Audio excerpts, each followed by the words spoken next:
Hello again, this is Gareth Hart from Iridescent Ideas. This is part 2 of our introduction to social impact, proving the difference we make. In the first half of the video, we talked about what is social impact, why bother doing it, and some big picture first principles. And we ended by looking about what to measure. Now we're going to be looking in more detail about how we might go about measuring the impact we make as organisations. So firstly, where might we find clues about what we might even begin to think to measure for our organisations? Well, firstly, maybe go back to the governing document for your organisation. If you're a community interest company, that would be your CIC 36, where it declares your community of interest, your activities and the benefits that brings.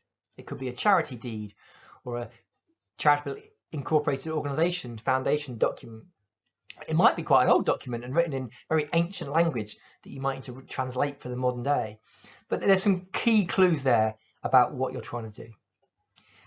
Then you might be looking at funding. If particularly you're looking to evaluate a project that's been funded by, say, the lottery or a local funder, go back to the original application. It might have been written 2-3 years ago in very different language, at very different times, but again, will be clues in there that set out what the project was trying to do and the outcomes you're trying to achieve. If you're delivering a contract, particularly for the council or the NHS, for example, you might want to go to the contract specifications. Now, these are often written in very simple terms and are very output heavy, i.e. meet these numbers for this target. They don't often contain much qualitative information. Sometimes they do, sometimes they don't. An opportunity there to show the added value we bring as organisations if it is just in outputs. But those specifications should set out key principles. Talk to the beneficiaries and clients themselves. They will give you a clear idea of the need and the benefits they get and the outcomes and the differences they want to see. And we should be able to talk in reasonable terms about the difference you make. You may have to translate their language into language, say, for funders and regulators.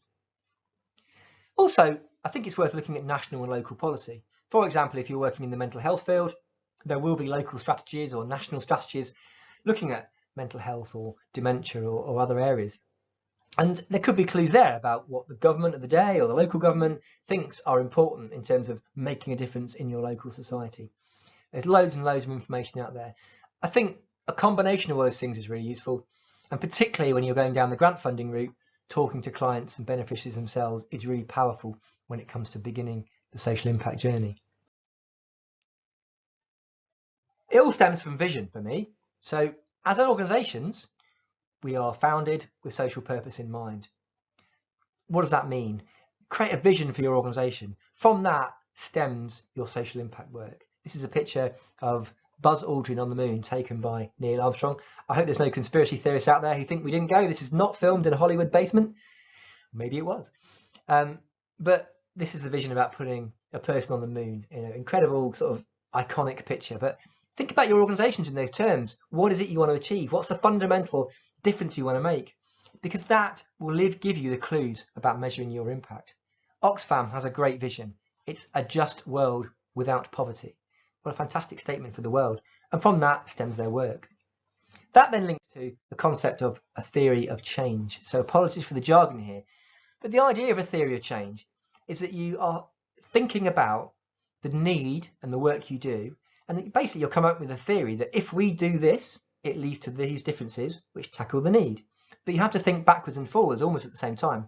You go right back to the beginning, to the need, to the vision, to the purpose of the organisation, to the needs in the community. And you work forward, working out what we actually do, and then we look at the difference that makes, and we look at long-term impact as well. And that's the simple concept of theory of change. A lot more information on their website. But to use an example, you can break it down to logical steps. Now, it's never this linear, it's never as smooth as this, but here's an example for a made-up organisation that may be tackling youth unemployment in their area. So let's say they've identified there's a lack of confidence and there's high levels of youth unemployment. And those young people aren't getting jobs, they aren't getting interviews, and their CVs may be poor. So what the organisation actually does, the activities, is also called inputs, is it employs staff to run CV writing and interview skills workshops. That's the really practical things you do to tackle the need you've identified. So maybe go away and write on a piece of paper some of these ideas. What are the needs you're tackling? Really specifically, what do you do? Try and write it in simple terms. So that leads to some results, also called outputs. Now, this should be fairly easy to measure because this is just the cold, hard numbers. How many people attended? How many sessions did you run? What kind of activities it led to in terms of direct results? Now, that begs the question, so what? If in this example, 100 people attended some sessions, so what? Did it make a difference? Did they feel more confident? Have they got jobs? Has youth unemployment gone down? That is the next step on to impact or outcomes or the difference made, the so what factor we're all looking for. But that step is the hardest to measure. It's probably the most important. The most important things in life, probably hardest to measure. We don't measure love or community or friendships, do we? We just accept those. But when talking about funding and theory of change, we have to make an effort at trying to measure the impact. So you could take those 100 young people and you could survey them and ask them, do you feel more confident about getting a job? Have you got more interviews? You could ask an expert to look at the CVs and say, yes, these CVs are now better and there's more chance of getting a job. You could look really long term and go back to them in 6 months and say, have you now got a job? Was it as a result of our work? That's another key thing about, can you attribute your work to the difference made? Or was it that they just got a change in circumstances and they got lucky or something? You know, that's a really interesting point about attribution of your work. So try to look at your outcomes in the sense of what is attributable to the work, what are you in control of in your work that you can measure. Another idea is to measure things like confidence at the beginning of a program or at the end of it, and at the end of the program, so you get a measure that's changed and hopefully you'll see improvements. We'll go into a lot more detail of that in the more advanced session, and this is more of an introduction to social impact. So when you want to think about setting outcomes for your work, try to think about making them specific and measurable as best you can. Here's an example of an organisation that was looking at debt and stress and mental health. They wrote this outcome for a funder: people with poor mental health have improved well-being and reduced debt stress. Well, there's lots of problems with that. There's two outcomes in one, you know, well-being and debt stress, sort of related, but technically you could measure those differently. What's poor mental health? What's well-being? How many people over how long? It's a bit of a messy thing to try and measure. So if you could rewrite that to this, in 6 months, 100 people will have reduced stress about their debts. It's much more specific. It's specifically about stress and their debt. It's time, 6 months, you can measure that. You've got a target, 100 people. And collectively, that would give you some idea about the impact you're measuring. So I challenge you or urge you to go away and write down a couple of outcomes. Based on the theory of change work we just did, can you write down your vision, your purpose, what you do, what the outputs are, what might change as a result of your work? In those kind of terms, that would be great. Another example here, establishing service level agreements will lead to improved standards in housing, policing, environment and public services. Wow, this organisation wants to change the world. This was funded by the lottery, believe it or not. It's a real mess, isn't it? You know, what are service level agreements? What are the improved standards? Aren't public services, policing and environment and housing anyway? It's just an absolutely unmeasurable outcome. If you rewrote that specifically, you could look at a specific part of that and say, let's look at satisfaction in policing. In 3 years, people report a 10% increase in satisfaction. So it's much more specific. Maybe it could be measured with a door-to-door survey or other sort of focus groups and interviews, but it's much more targeted around the work that maybe this organisation is trying to do. Again, has some problems. You know, what happens at the end of 3 years or just before you do the survey? There's big scandals in the newspapers about policing, or satisfaction could go down, you know, through no fault of your own. You might do lots of good work. So again, go back to that idea, is what's within your control as an organisation. But try and write those outcomes in a more smart fashion: specific, measurable, achievable, realistic and timed. Now, we're going to talk more in detail in the advanced session about real sort of campaigning and communicating and marketing, but some key principles. You might go away and collect lots of great data and outputs and data and case studies and stories and quotes. What are you going to do with that information? It's really important that you present them in key context, that you, I think, spend some time on getting some good graphic design or good photography. You know, I think we've got to make sure we are presenting this well to the world. Put the key facts in context about your organisation, what you're trying to achieve, the vision, the mission. Tell some stories, you know, use case studies, but be careful with case studies. Don't just use case studies. My mantra is no stories without stats, but no stats without stories. Use the case study to illustrate a point or difference you've made. Write the report, get someone to proof it and reread it. You could use infographics, and organisations like Pictochart are quite useful for that. You can download free graphics and try and make your report more interesting. Plan the campaign. Who's it going to go to? Why are they going to be interested? Can you launch an event? Is it just a PR? Is it social media? Is it physical events, etc.? Think about how you might launch it. Also, what's the medium? Is it a YouTube video? Is it a physical paper document? What is the actual materials you're going to use? So what I want you to do is take a piece of A4 and fold it in half. You are now going to create a social impact report for me right now. So yeah, here's your piece of A4. I want you to fold it in half. Now here's one I prepared earlier, and I'll share this resource with you. Right, on page 1, on the front cover of your impact report, I want you to write your organisation's name.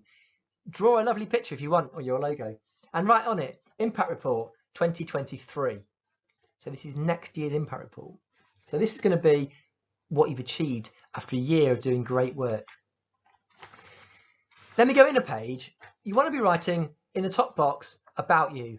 There's 2 or 3 bullet points. What is it that your organisation's about? When was it founded? What's your purpose? What's your mission? What's your vision? Some very clear statements about what your organisation's all about. And maybe underneath that, put some quotes. So in the box there, you could put some little quotes from people. If you don't have any quotes yet, what would you want someone to say about your work? Gareth, this was the best workshop I've ever seen. What an amazing man you are. You see what I mean? You can write a quote there that you want people to say about your work. In the other box at the top on the right hand side, you could write in some impact in numbers. So we talked about outputs. What are you actually doing? If you ran 10 sessions of business advice, or you did 20 debt advice sessions in the community, or we ran 50 garden parties, write in those core numbers. How many people attended? What is the specific numbers of the work that links to your activities that you can put in there? So that's the outputs or results, impact in numbers. Below that, have a go at putting in impact in words. So this is the more qualitative outcome stuff. So 100 people came to our festival. 99% of them said it was a brilliant way of bringing the community together. They felt more inspired. They felt more community spirit. 100 young people went through our workshops, and 80% went on to get jobs, or 80% felt more confident about their chances of getting jobs. That's the output in words. You could also write some narrative statements there, some sentences about partnerships you've developed, or it's more of an opportunity to tell the story in a more narrative way than just the cold hard numbers. You could also put a case study in if you want to. If you haven't got quotes, put a case study in. This is Helen, who came to us, and she was feeling depressed. We worked with her, and now she feels really good about her well-being and mental health through the activities that we provided. On the back page, you can have some fun. Then the awards you might win. So imagine in 2023, what might you win for awards? You might be knighted for your services to charity. You might win Social Enterprise of the Year. You might win Best Charity Project in Plymouth. Have some fun with it. All awards are great though for inspiring and with your team and your staff team and your trustees and directors. If you can apply for awards, they can show impact. Also, don't forget to look forward as well. These social impact reports are often looking backwards and about the impact you've had over the year. Where are you going next? Are you expanding your work, developing your work, working in new areas? What's the latest in the need that you need to develop? And finally, put some contact details on so people can find out and get in touch. Then you could take that, put some nice design on it, and actually turn that into a really, really simple impact report for your organisation. It can be that simple. My kind of key thing is start somewhere, keep it simple, and you could get that on your website, take the quotes and put it on social media, and put it into press releases, tell it to funders and to regulators and others that are relevant, and your clients. But engage people in the process if you can. Social impact can seem quite daunting. It's a big topic, so I kind of think you've got to start somewhere and do something. But also have a think about this idea about marginal gains. Can you improve your social impact reporting just a little bit, week on week, month on month? Maybe the first thing to do, write a clear vision statement. Look at what your website and your Facebook says about your impact. Is it clear? The next step on, okay, so how can we then think about stratifying our outputs and our outcomes? Can we be clearer about that? Just a little bit of work on writing down some clearer ideas. Involve people in the process if you have to or want to. Absolutely brilliant. Next step on might be developing some tools. We're going to look at those in the more advanced session. But little bits of change, month on month, add up to a big difference. And you can hopefully become a social impact superstar and win awards for your work. There's lots of resources out there. There's resources on our website. There's some on the screen here. You can click on all these links to find out more. We'll go into much more depth on things like outcome stars and infographics and the outcomes matrix in the next session. But you know, the key things are go back to first principles for your organisation. Very happy to be contacted anytime. Get in touch through the Pop Idea Scheme. We can provide business advice on all this sort of stuff, and it would be great to hear from you and tell us how it's going. So that's it, signing off. I hope you've enjoyed this short film about getting in depth about social impact. We are going to be running some more advanced sessions, going into much more depth about asking the right questions and social impact tools and social return investment type models, how you might approach it more organisationally and culturally in much more depth. But good luck for now. Start somewhere. Go out and tell the world about the social impact you've created. Thank you very much.